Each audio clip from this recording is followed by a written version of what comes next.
Boldwood presents A Wedding in the Sun, written by Leonie Mack and read by Karen Cass. The moral right of the author has been asserted. This performance is owned by Boldwood. Chapter 1. "He punched me in the arm, Mum. He's a little shit." Jo paused, grumbling inwardly as the busy airport around her faded at her daughter's words. Ben couldn't take a little responsibility for his kid's emotional stability at a time like this. Another 10 days, and the little shit would be their stepbrother.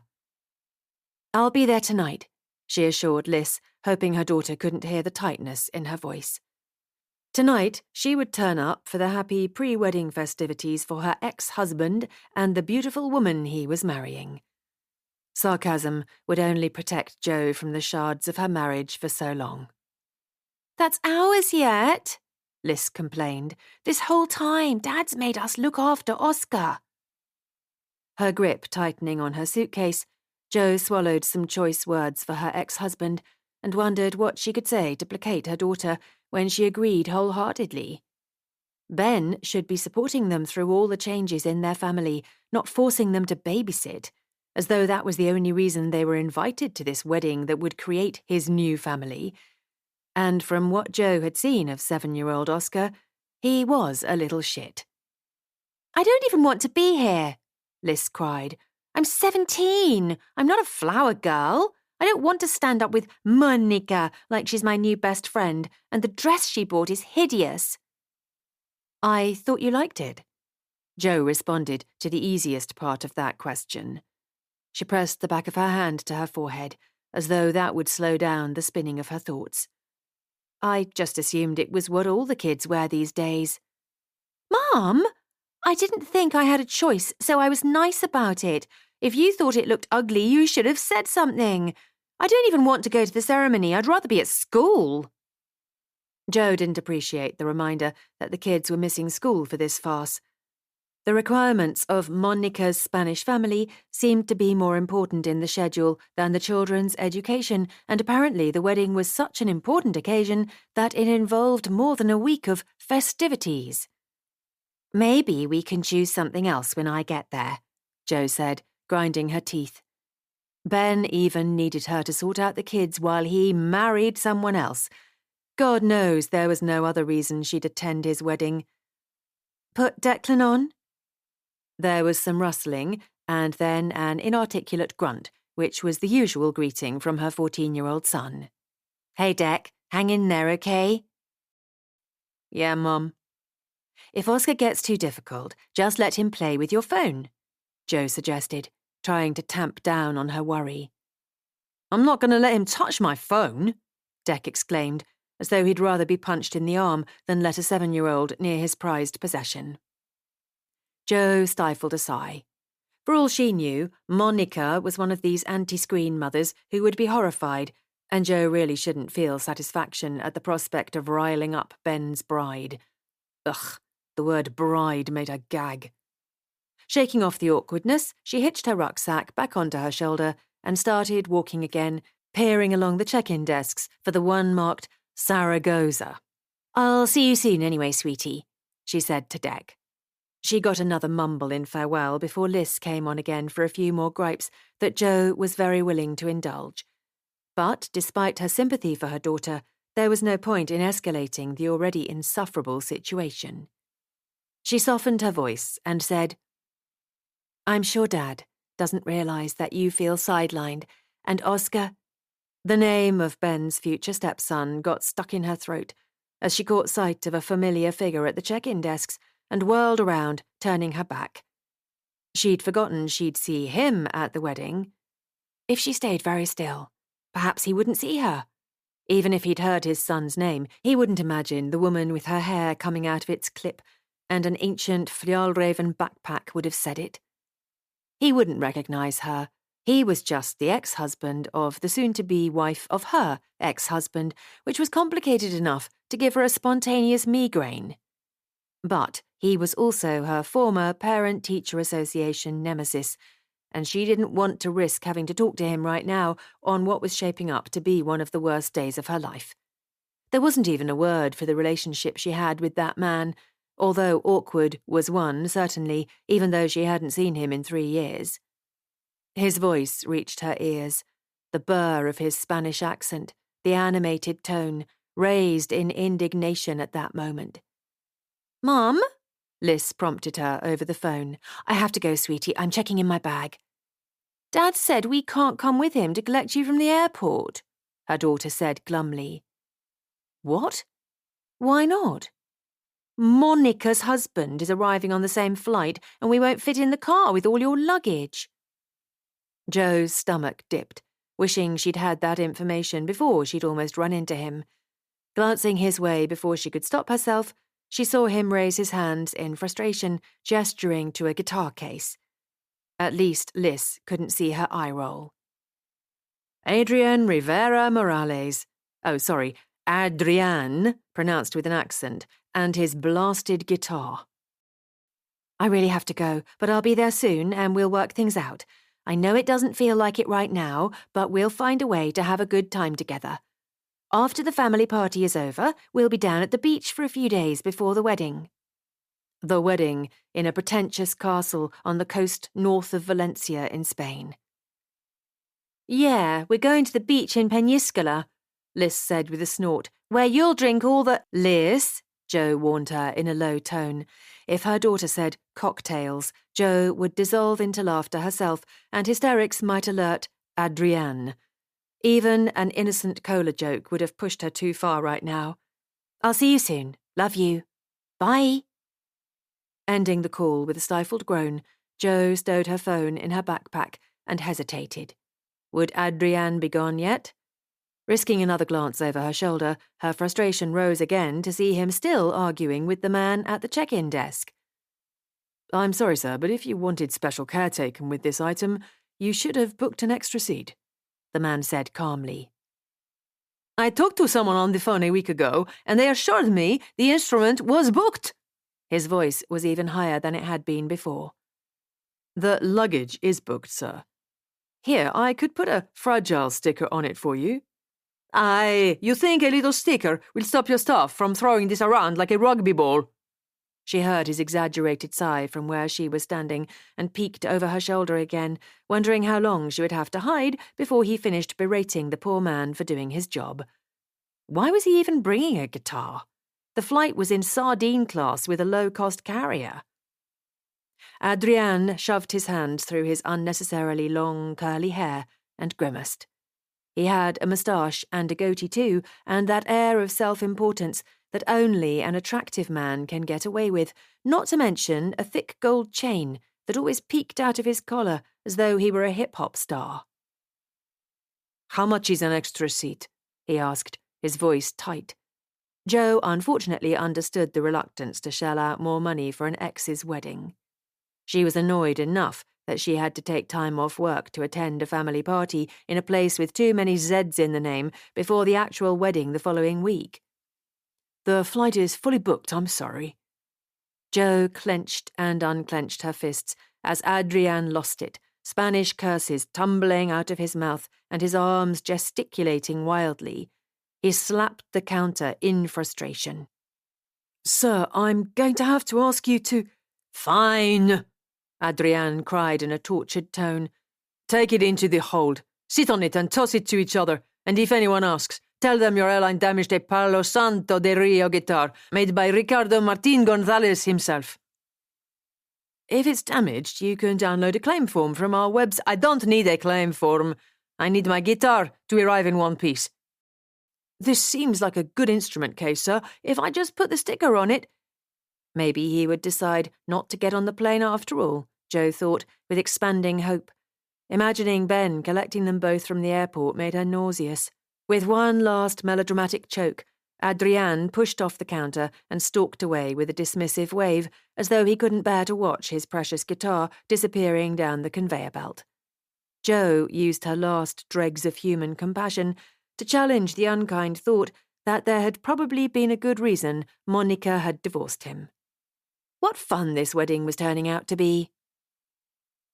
Joe was nearly ready to turn around and go home 90 minutes later when she stepped onto the plane and caught sight of that familiar head of dark curls a few rows away in an aisle seat, just to make her afternoon worse.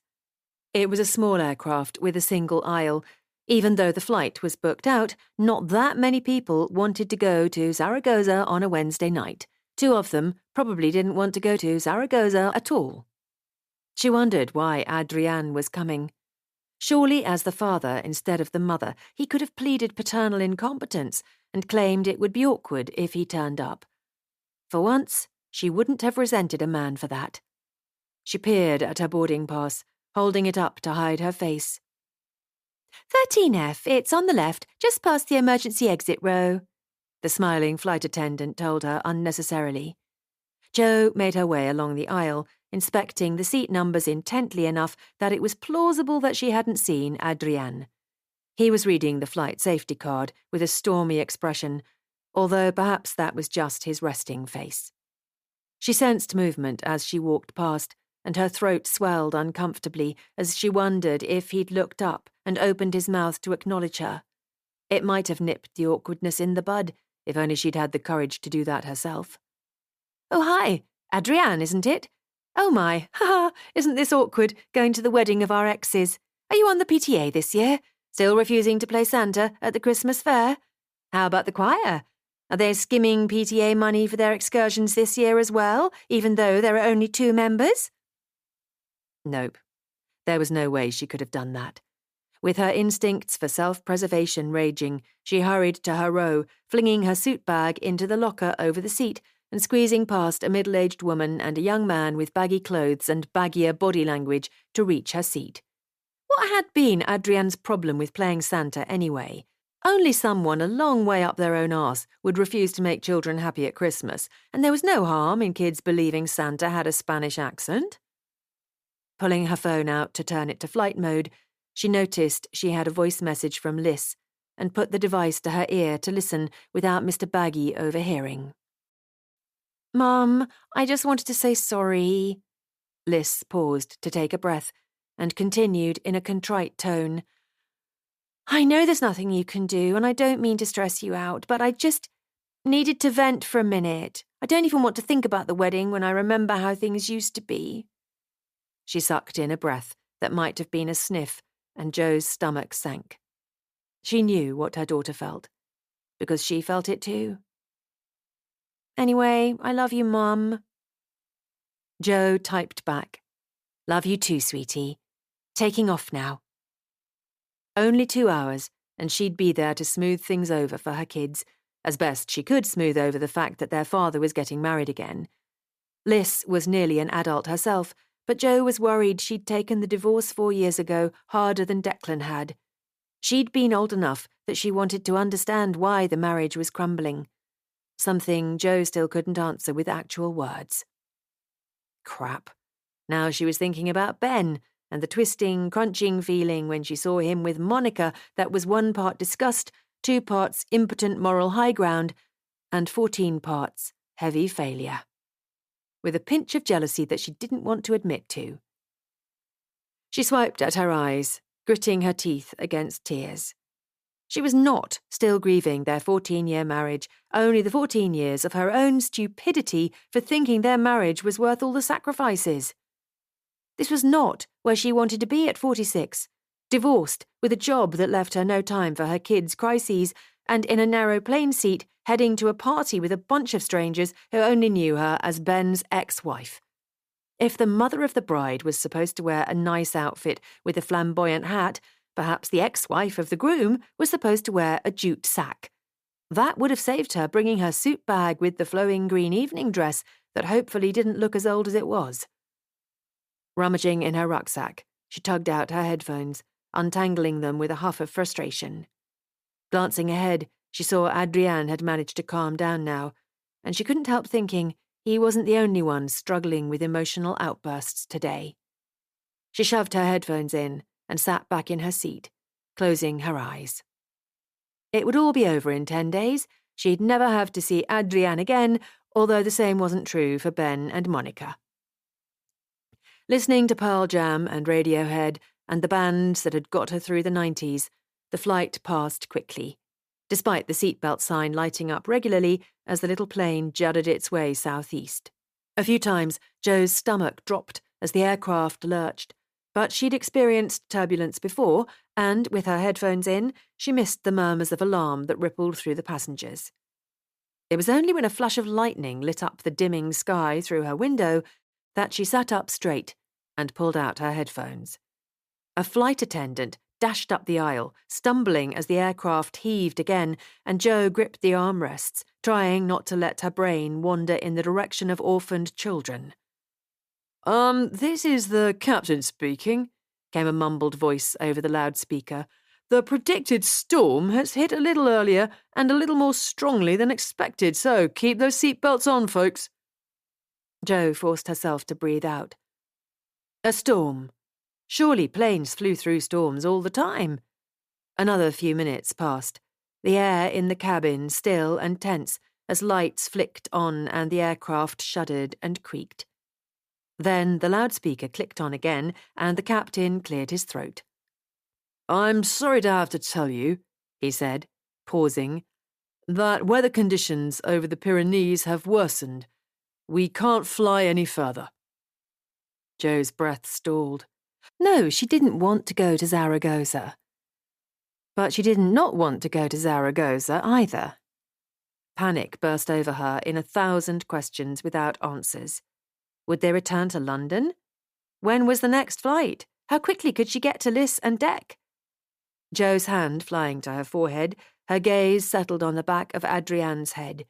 She couldn't even make this his fault.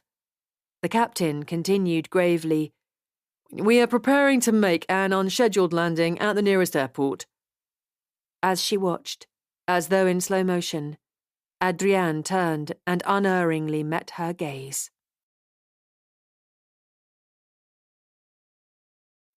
Chapter 2. Jo Waters didn't like him. That wasn't a newsflash, but the passage of 3 years should have been enough for her to make peace with the fact that the choir and not the softball team had been awarded the PTA funds. Although he shouldn't underestimate the psychological damage a year on the PTA could inflict, and she'd managed 6 of them. To be completely fair, their reunion wasn't happening in the best of circumstances either. Hurrying across the tarmac through driving rain and whipping wind to a squat terminal with Tard but lourd Pyrenees on a large sign, their evening, well and truly gone to shit, wasn't conducive to making friends. Then there was the fact that they were both on their way to their ex-spouse's wedding. To each other. Friends was definitely too much to ask. He held the door open for her and she gave an enormous sigh when the shelter of the airport enveloped them. Her blonde hair was a mess around her face, her clip askew. She was a tall woman, attractive and noticeable, not to mention articulate, intelligent and persuasive. Those were his memories from that year on the PTA. She had a stud in her nose that suggested an intriguing rebellious streak. But that evening, as she swallowed and hitched her backpack higher, looking grimly around the terminal, she didn't look so in charge. "This way, please," called a flight attendant, and they turned in tandem to follow. She still hadn't said anything to him. He hadn't greeted her either, but they fell into step as they made their way through the terminal, reluctant allies now disaster had struck. But he didn't need to talk if she didn't. Anything they discussed right now would probably be unpleasant anyway. "Are you going to call Monica or shall I call Ben?" she muttered as they trudged on. Damn, he'd been right. Conversation was unpleasant. She'd been right to ignore him on the plane, even though he'd felt a little stupid trying to say hello while she was pretending she hadn't seen him. She rolled her eyes when he didn't immediately answer and pulled out her phone, tapping the screen and then holding it to her ear. "Hi, Ben," she said in a tight tone when the call connected. "I'm really sorry, but our flight was diverted and I'm nowhere near Zaragoza." "Well, actually, it's just over the other side of the Pyrenees," Adrián pointed out. She levelled a sharp look at him. "They have to get the plane back to London, so they're putting us in a hotel for a night and chartering a coach in the morning. I'm sorry you left already." My phone was on flight mode. Why did she keep saying sorry? I'll call you in the morning. Can you... Her eyes closed briefly. Yes, I know the party is the day after tomorrow. It can't take me too long to get across the Pyrenees. Her gaze flitted warily to him.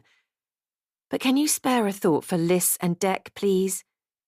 No, it's not that they don't like Monica. It's not that simple. I haven't said anything. Her mouth snapped shut, and Adrián shoved a hand in his pocket, looking away as though that could stop him feeling every bit of awkwardness along with her. They had more in common than being stuck in the wrong airport. I'll see you tomorrow, she said firmly, disconnecting the call and stuffing her phone roughly into her backpack. You could have at least moved a discreet distance away, she grumbled at him. Because I don't know anything about difficult relationships with exes and the complications of sharing custody of children, he responded casually, keeping his gaze fixed on the flight attendant who was leading them through the chaotic labyrinth of travel delays. Maybe it's better if we don't talk, she mumbled. That's the conclusion I'd come to. They continued in silence, past advertising for perfumes and mountain sports that made him shudder at the thought, and shops selling religious trinkets that looked as though they'd been imported from the blessed factories of China. The only association he had with the French town of Lourdes was Catholicism, the religion his parents had all but abandoned, although the rosaries and crucifixes still made him think of his childhood, of respect and good behaviour. The last time he'd been in a church had been the one with the golden dome near Monica's parents' place for Oscar's baptism, and the next time he would find himself in a church. The fun just never stopped today. They're using my kids as babysitters, Joe snapped at him suddenly. And that's my fault because they're not both my exes. But he is your kid that nobody can manage. Even sarcasm couldn't protect him from that shot. The bleed of hurt trickled down his spine.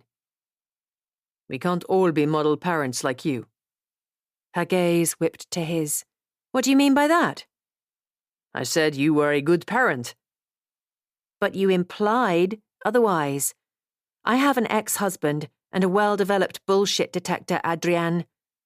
At least she remembered his name. He'd wondered for a moment. She'd even pronounced it with the accent.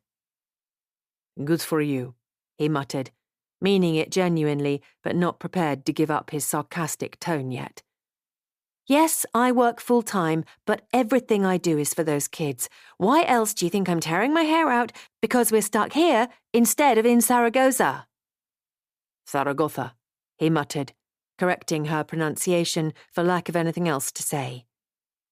The place is seriously pronounced Zaragoza? It sounds like something out of Game of Thrones.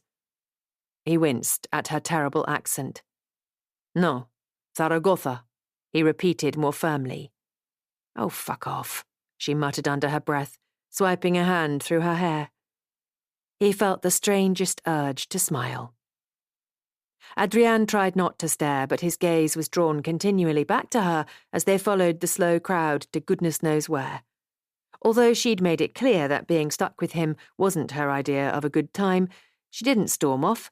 She just walked silently beside him, thrumming with emotion. Ben must have been a real idiot, a first-class cojon, and not only because he was marrying Monica. What a mess. And that was just his own feelings. After the marathon through the terminal came the hell of queuing. As a British airline, they expected the passengers to form a tortuous queue in a patient, orderly fashion. But due to a misunderstanding between the strict British passengers and the Spaniards who would wait longer to be saved the agony of standing in line, the queue became a disordered clump of people pushing to the front for their hotel vouchers. Jo looked as though she'd like to break out the F word again. "Boarding passes, please," called out the poor flight attendant, overwhelmed by the flood of disgruntled passengers. She had to squint at the mobile boarding passes to read the names and wrote each hotel voucher by hand. Madre de Dios, this is going to take forever, Adrián exclaimed, slapping his thigh in aggravation. A middle-aged woman in front of them turned and made the sign of the cross at him rather aggressively. Nuestra Señora give you patience. Oh, that's why I've heard of Lourdes, Jo mumbled as she rummaged in her backpack. A virgin in a cave was just what today was missing. And why can't I find my phone? I just had it. She opened the zip all the way, still searching, as Adrián's lips twitched with a smile. What? She asked. Nothing, he said. Here, let me hold the bag. She looked up with a furrowed brow but handed over the backpack so she could use 2 hands to search for the device. By the time she found it, the clump of people had thinned as the passengers received their hotel assignments and headed for the coach to the city centre. Will you hold this? She asked, thrusting her phone at him. He took it and tucked it on top of his own as she took a swig from her water bottle, wiping her hair off her neck. Stowing the bottle, she hastily whipped her hair back up into its clip, but the effect was still dishevelled. He couldn't help thinking it was a good look on her. A strong woman with wisps of wavy blonde hair and a penchant for wry jokes. He was still holding both phones when their turn came, so he handed his to the flight attendant, who scribbled something hastily onto a list and handed him a pair of hotel vouchers. Jo pulled up her boarding pass in the app, and the woman nodded dismissively. The second coach, please. We'll depart for Zaragoza at 9 o'clock tomorrow morning from outside the hotel. Please don't be late. Your luggage will be forwarded, ready to collect when you arrive. But Jo grasped the cuff of his shirt and pulled. Giving her a sharp look, he tugged his arm back. My guitar. She's answered the question, Jo said through gritted teeth. You're not going to achieve anything by waving your arms around. He drew himself up. You saw me at the airport? He accused. I saw you lose your shit over a guitar, yes. There was no way Jo would understand, and he wasn't about to explain the full story in the terminal, but he tried anyway.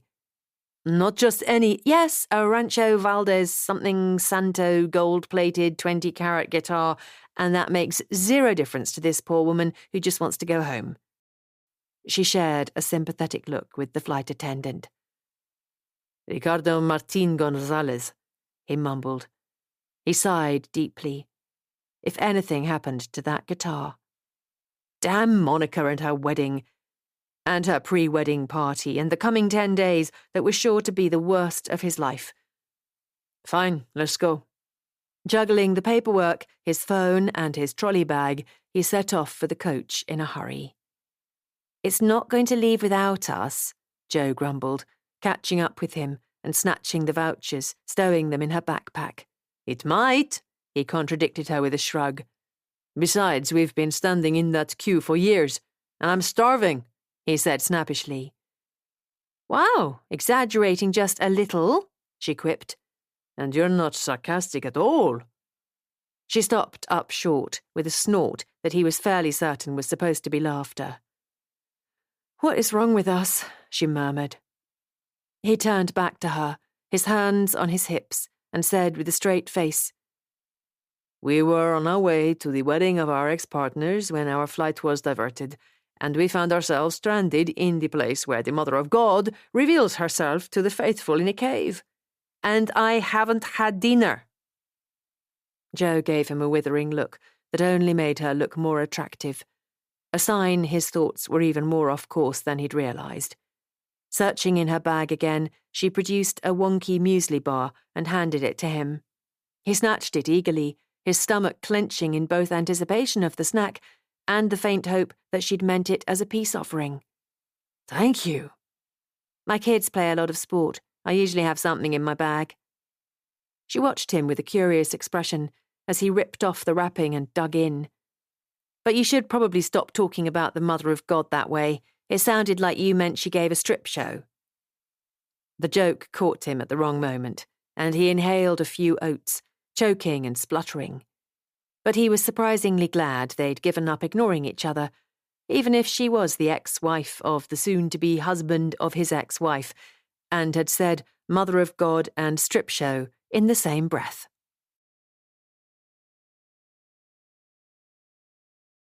Chapter 3. I'm sorry, there's been some mistake, Jo said, peering at the hotel keycards in her hand. The harried receptionist at the cheap and soulless chain hotel glanced from the vouchers to the keycards. What mistake? You have room 209 on the first floor. If you have any problems after you arrive in the room, you can call. Jo shook her head, blinking back her own confusion. But it's one room. She couldn't bring herself to glance behind her at Adrián, especially since both of them were so strung out that they could only manage to insult each other and make bad jokes. The receptionist frowned. Yes, 2 people, 1 double room, for you and your husband. The word made her almost throw up a little in her mouth. She was done with husbands and ex-husbands and weddings for all time. He's not my husband. Your boyfriend? The poor receptionist tried, which was cute, given Jo had a few streaks of grey in her hair these days and 2 teenage kids. Hysterical laughter rose in her chest as she contemplated the next twist on the worst day of her life. Imagining Adrián as her boyfriend was a sick joke. He was attractive, with that curly hair and expressive mouth, not to mention dark eyes with an intensity that made her knees wobbly, but he knew he was attractive, and he slapped things when he was frustrated and steamrolled poor parent-teacher associations with his big ideas. Not to mention he'd been married to her ex-husband's new bride-to-be. Ugh, it was definitely weird that they'd somehow connected after the flight and she'd laughed at his jokes and fed him a muesli bar, just when she'd been enjoying having no ravenous mouths to feed. She also felt bad for her comment about Oscar. Even if he truly was a little shit, Jo knew as well as anyone that kids were kids and it wasn't his fault. The way Adrián's face had fallen when she'd said it. He seemed to finally comprehend their predicament. There's only one room, but we're just... As he met her gaze, she could feel the whole ex-wife of ex-husband spiel flashing between them again. We're essentially strangers, Jo explained. We just happened to be talking to each other and the flight attendant must have got the wrong idea. The receptionist gulped audibly. Oh, I'm very sorry. We booked up all of the rooms we had left with your airline. We already have a large group of bikers staying, and can I call another hotel for you? Or I might ask a colleague to help because it could take a while. The motorcycle pilgrimage is one of the busiest weeks of the year. Jo blinked, trying not to imagine a bunch of tattooed bikers kneeling while the Virgin revealed herself to them. She shook off the image. It was a real pilgrimage, not a porn film. And why did Mary always look like 1980s Madonna in Jo's imagination? Although it was honestly better to imagine a Catholic biker club than to picture sharing a room with Adrián, watching him walk out of the tiny bathroom in a towel, water droplets sluicing down his hair. That's what she'd been thinking. Is it a twin room at least? He asked. Or can it be made into a twin room? The receptionist nodded eagerly. Yes, of course. In fact, I can change your room with another guest and give you a triple. Will that be okay? Jo's breath whooshed out in relief. They could keep a bed between them at all times. She might even forget he was there, across the wide expanse of the room, snoring peacefully. Actually, he'd better not snore. But her relief was short-lived after they trudged up to their room. Swiping the keycard with a grim expression, Adrián grasped the handle and opened the door with a flourish. That the room definitely didn't deserve. It was little more than a box with cream-textured plastering, a red feature wall, and a flat-screen TV that would have looked inviting if it hadn't been so close to the beds that they'd get eye strain if they watched something. Rather than 3 individual singles, 2 beds were pushed together and made up as a double, and the extra bed was more like a small sofa under the window designed for a child. Adrián made a rumbling noise in disapproval. He gulped and said, At least we don't have our suitcases. They would never fit in this room. Always look on the bright side, she responded faintly. I'll take that one, he said, striding into the room and heading for the extra bed as though staking his claim. But the room was so small that his trolley bag got stuck between the bed and the wall, and he had to stop to manoeuvre it sideways. Joe grasped the bag to stop him. Don't be ridiculous, I'll take it. Because it's so ridiculous to want to help you? She pulled a face at him. Do I look like I need help? He made another of his rumbling noises, as though he was fresh out of sympathy for the entire world. No, but I'm sick of hearing you apologize for everything. Joe paused, blinking. Did he expect her to thank him, even though he was behaving like a grumpy arse? I could apologize for making you take the small bed, she pointed out. God, I need a drink, he muttered, rubbing a hand over his eyes. I thought you needed food. I don't have an emergency stash of alcohol in my bag. Although she liked the sound of that. Good, he snapped in return. Because I'm buying you a drink, whether you like it or not, even though we are essentially strangers. Bellies full of quiche and misgiving, they dragged their feet in the corridor on their way back to their room later that evening. Joe wished she'd drunk another glass of wine, but given her weird mood, if she'd drunk enough to knock herself out, she might have said something stupid beforehand, and she couldn't risk that. Although they'd sat for a long time at the hotel restaurant over their meals, Joe had mainly talked on the phone to Liz, who had had a lot to say about the delay, which Joe suspected was more her daughter's need to process her emotions about the wedding. She'd glanced up at one stage to see Adrián smiling into his phone screen as he video-called his son, and she'd been so distracted that Liz had accused her of not listening. The sigh, when he'd hung up, had come from deep in his chest. We'll see them tomorrow, Joe said as they approached the door.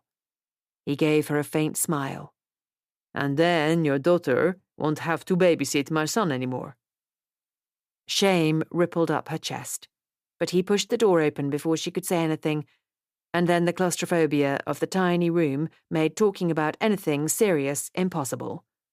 He had to duck out of her way so she could reach the tiny bed by the window, and she squeezed past, close enough to smell the last hint of his cologne after the long day. It wasn't an offensive scent, but the fact that she was near enough to identify it triggered all her frustrations. She still recognized Ben's cologne whenever she smelled it, 4 years after the divorce. Although she'd dated a little, she'd been on a total of 5 disastrous dates, being attracted to someone was not something she could deal with right now. Pulling the same clothes back on after her shower was an unpleasant experience, but the hotel had placed toothbrush packages in the bathroom to her relief. She finger-combed her hair, went to the toilet again for good measure, and then dived into bed, pulling the covers up high. The waistband of her capris dug into her hip, so she wriggled out of them as quietly as she could, her efforts wasted when she whacked her head on the windowsill. The stupid tiny bed. Adrián eyed her but switched the main light off as he headed for the bathroom, and Joe breathed an enormous sigh of relief. No bare-chested towel walk to endure. She could close her eyes and overthink the next 10 days in peace. The next 10 days where she'd have to avoid Adrián and try to forget he'd seen her in this state. He was finished in the shower quickly, and Joe pretended she'd already fallen asleep. Not that either of them wanted to talk anyway. The bed was so small, her feet hung off the end. She curled up on her side, facing into the room, and squeezed her eyes shut, trying to let her thoughts drift. She unfortunately succeeded, which was why, a moment later, her eyes blinked open automatically at the sound of him unzipping his trolley bag, and then they grew round and refused to close again. The curtains in the room were drawn, but the fading light from the long June day still crept around the hem, casting him into shadows. And what a set of shadows that man had on his back. He wasn't overly muscular, just defined. And fine. Her gaze snagged on the spot where his shoulder merged into his arm, a hint of bone protruding. Ouch. How long had it been since she'd found herself in the same room as so much exposed skin? The lucky bastard obviously had fresh clothes in his trolley bag, and he slipped on a white t-shirt with a sigh, running his hand through all those curls. Then he dropped his towel, and it took every ounce of self-control for Jo to swallow her yelp of surprise, and then she promptly fell off the bed. His head whipped around as he hurriedly tugged on a pair of boxer shorts, hopping as he overbalanced. Climbing over the bed, he held a hand out to help her up, and she was too messed up to refuse it. "Are you okay?" Nodding feverishly, she hurried back into the cot, but hit her head again as she lay down. "Ow!" she whined. "Oh, why can't this day just end?" "Take the big bed," Adrián said gruffly. Letting her eyes slam closed for a moment, she took a deep breath and said what needed to be said. "Let's just share it." "Are you sure? I'll see if there's an extra blanket to put a divider down the middle." "I don't need a divider, Adrián." "I promise I won't." Jo's thoughts ranged off to all of the things he might promise not to do to her, which was disconcerting to say the least. "Even though you're there," he finished. "I sleep heavily." She was not disappointed.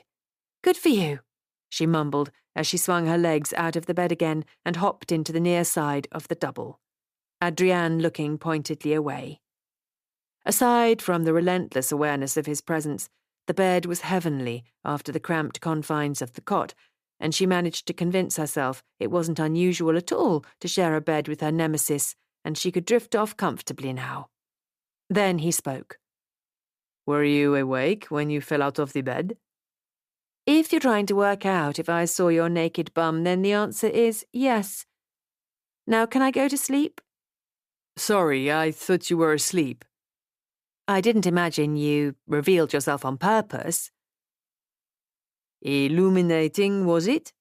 She heard the smile in his voice.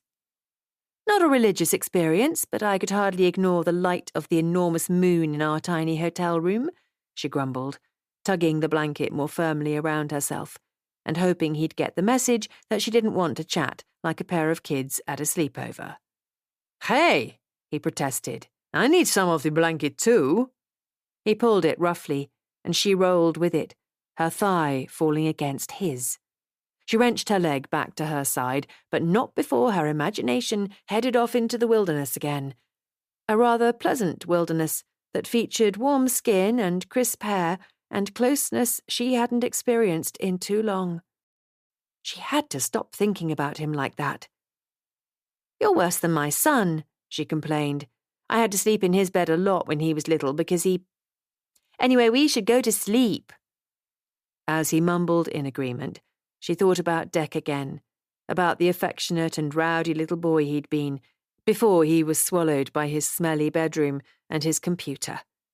He could finally wash his own hair these days, although not very well, but how was he feeling about all the changes in the family? "You miss them a lot," Adrián commented, making her realize she'd been moving restlessly in the bed.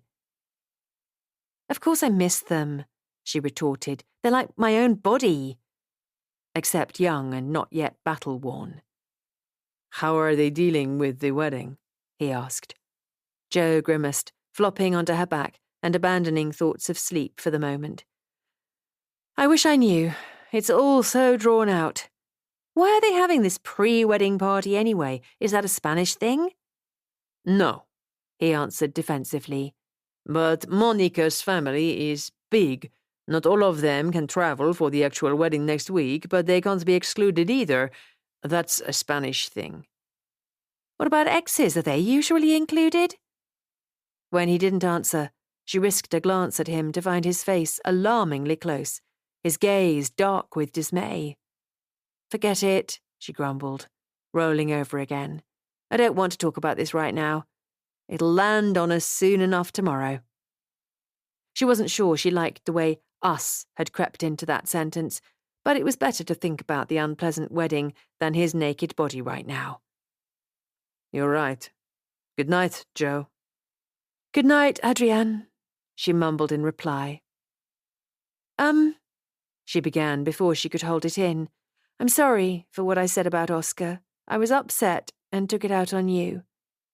If there's one thing I shouldn't have forgotten, it's that 7-year-olds are jerks, and that's not your fault."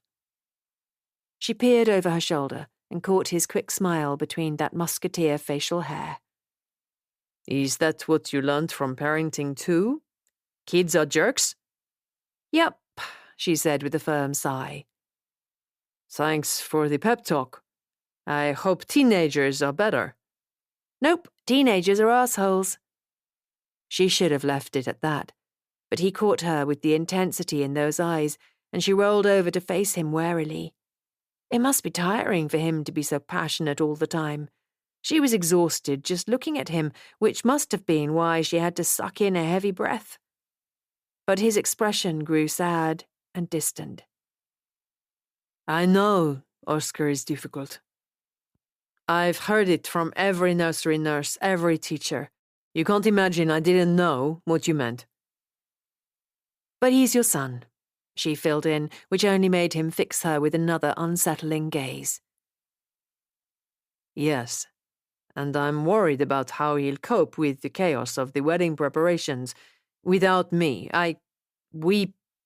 He cut himself off to consider his words. "We had a bad day," Joe filled in for him. The worst, he agreed roughly.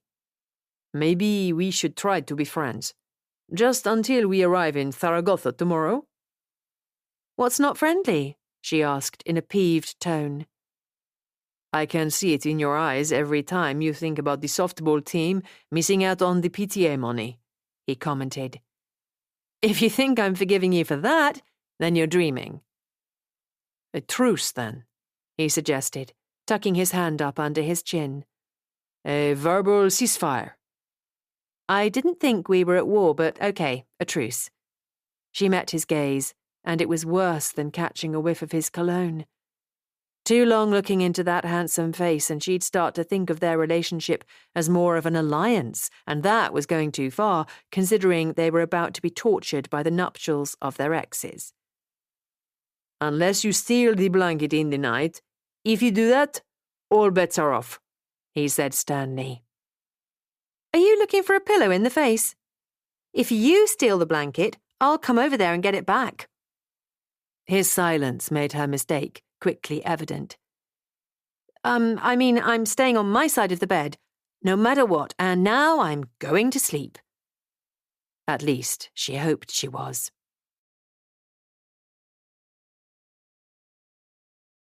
Chapter 4. Joe had always liked to be the big spoon. Well, not always, but since those days when Dec had awoken often with sleep terrors, and she'd flung a tired arm and a leg over him and crooned for him to go back to sleep, she'd got used to sleeping that way. If her little spoon seemed larger that morning, she was woozy enough to ignore it. There was a soft cotton shirt under her fingers. The temperature had dropped overnight, and the mix of cool air on the back of her neck and warm human plastered to her front was heavenly. It had been so long since either of the kids had let her snuggle like this. She tightened her arms as the daylight streaming through the crappy curtains roused her reluctantly awake. She refused to open her eyes, as everything about the moment, the scent of clean sheets and sleepy person, the subconscious knowledge that she wasn't at home and someone else was taking responsibility, the residual tiredness from the day before, worked to lull her back to sleep. Until the little spoon gave a rasping sigh and groggily said, "Monica?" Joe scrambled out of the bed in a panic, wishing she could bury her head under the blankets, the way Liz did. Instead, she plonked down onto the cot and rubbed her palms briskly over her face and through her hair. Phew, maybe he was still asleep. "Were you hugging me?" She blinked her eyes open to find him peering at her over his shoulder. "Moment of weakness," she muttered. "I thought you were one of my kids." His brows shot up. "You thought I was your ex-wife, so let's just forget it ever happened." If only that worked for her tactile memory.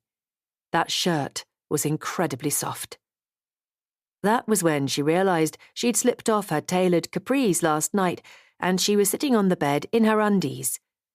Inwardly panicking, she inched her hand towards her trousers as casually as she could as Adrián yawned and stretched, only half awake. After she'd slid into them surreptitiously, she snatched her phone from the windowsill and frowned when she couldn't wake up the screen. "Shit, my phone didn't charge," she said, as she checked the cable and charger with the adapter. "What time is it?" He checked his watch, an old-school number that actually ticked. 8:45, he said, his voice still scratchy. 8:45? She repeated in alarm. "Get up! We only have 15 minutes to get the bus." That's plenty of time, he insisted, giving himself one more stretch that showed off his tanned arms. You don't even need to change, he added, glancing at her in a way that made her wonder if he'd noticed she'd only been half-dressed 5 minutes ago. "You do?" Fine, he said, hauling himself upright. I'm not a morning person. "Nobody is a morning person," she said, a little too forcefully. "But most of us adapt in adulthood." I see the truce didn't survive the night. I'd just like to point out that the hugging wasn't my fault. "You could stop talking about it, though," she said through gritted teeth. "I just want to get out of here." With another long groan, he got to his feet. I know, we won't be late. I'll be ready in a minute. What was it you said yesterday? The coach won't leave without us? He hobbled to the bathroom like an old man, and Jo thought he really could tone down the dramatics for both their sakes.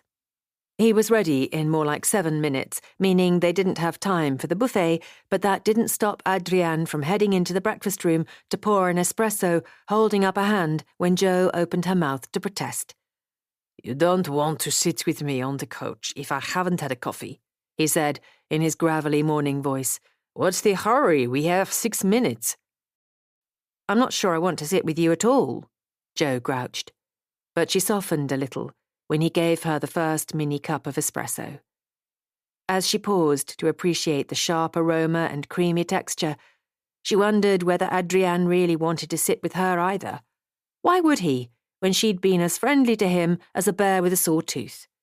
To make things worse, her prickly behaviour had been an oddly satisfying way to deal with her roiling emotions. As much as she wanted to see Liz and Dec, the kids unfortunately came with a dose of Ben today. She couldn't blame Ben for the flight redirection and the awkward night with Adrián, but she wanted to. Are you nearly finished? Shaking off the spiral of unhelpful thoughts, she remembered the time with a spike of panic.